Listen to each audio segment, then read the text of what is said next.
महत्वाची बातमी, कोकरोच जनता पार्टीचे 5 दिवसांमध्ये 12.9 मिलियन फॉलोअर्स झाले। कोकरोच जनता पार्टी भाजपच्या इंस्टाग्राम फॉलोअर्सच्या देखील पुढे गेली आहे। मराठी तरुणाची मोहीम देशभरामध्ये व्हायरल झाली आहे। अनेक मोठ्या विषयांवर भाष्य करत असल्यामुळे अकाउंट हॅक करण्याचा प्रयत्न होत असल्याचा आरोप अभिजित दिपके यांनी केला आहे।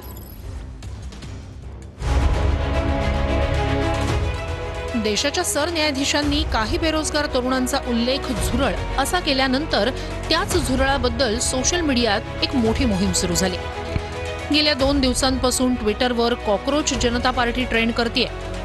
कॉकरोच जनता पार्टीचे 5 दिवसात 90 लाख फॉलोअर्स झालेत, तर ट्विटरवर काही तासातच हजारो फॉलोअर्स मिळालेत। कॉकरोच जनता पार्टी भाजपच्या इंस्टाग्राम फॉलोअर्सच्याही पुढे गेली आहे। देशातल्या अनेक बड्या नेत्यांनी या अकाउंटला फॉलो केलंय। ही मोहीम सुरू करणारा तरुण अभिजित दिपके असून तो मूळ छत्रपती संभाजीनगरचा आहे। पुण्यातून पत्रकारितेचं शिक्षण घेतल्यानंतर परदेशातून अभिजितनं जनसंपर्क विषयात पदवी मिळवली। त्यानं तयार केलेली ही राजकीय दृष्ट्या उपहासात्मक पार्टी अनेक मोठ्या विषयांवर भाष्य करत असल्यानं अकाउंट हॅक करण्याचा प्रयत्न होत असल्याचा आरोप अभिजित दिपकेनं केलाय। हमारे सभी सोशल मीडिया प्लेटफॉर्म्स हैक करने की कोशिश की जा रही है। हम जितना इस सिस्टम के अगेंस्ट, इस गवर्नमेंट के अगेंस्ट बोल रहे हैं, उससे इन लोगों को अब थोड़ा इरिटेट हो रहा है, जिसकी वजह से ये अभी सारे के सारे हमारे प्लेटफॉर्म्स, हमारी वेबसाइट को भी ये हैक करने का ट्राई कर रहे हैं। इंस्टाग्राम के मुझे अभी तक कम से कम 100-150 पासवर्ड रिसेट की रिक्वेस्ट आ चुकी है। ये नहीं चाहते कि आप इनके खिलाफ बोले, ये नहीं चाहते कि कोई भी इनके खिलाफ बोले, and which is a very dangerous sign for the democracy. मतलब हमने क्या किया था, हमने खाली एक सटायर किया था। अब ये लोग सटायर से भी इतना डरने लग गए।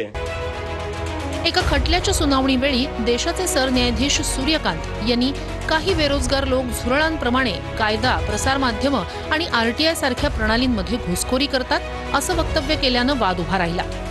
देशाचे सरन्यायाधीशच असं म्हणाल्यामुळे त्यावर सोशल मीडियात संतापही उमटला। मात्र आता नदी स्वच्छतेपासून ते एक उपहासात्मक राजकीय पक्षापर्यंत कॉकरोच पार्टी ट्रेंड होऊ लागली आहे।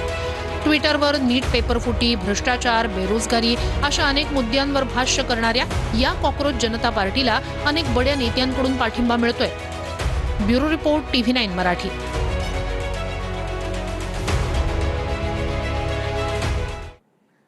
तर तरुण अस्वस्थ असल्यामुळेच कॉकरोच पार्टीला समर्थन मिळतं असं राऊतांनी म्हटलं। कॉकरोच पार्टीवर मोदींनी भाष्य केलं पाहिजे असंही संजय राऊतांनी म्हटलं।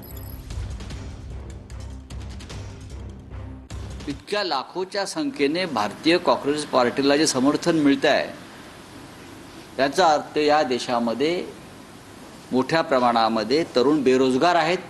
त्यांना भारतीय जनता पक्षापासून अपेक्षाभंग झालेला आहे।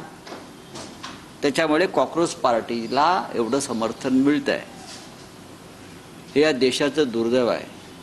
प्रधानमंत्री मोदी जर इटलीमध्ये असतील तर त्यांनी तिथून भाष्य केलं पाहिजे, आणि इथे आल्यावर भारतीय कॉकरोच पार्टीच्या प्रमुखांना सुद्धा मेलोडी चॉकलेट त्यांनी दिलं पाहिजे।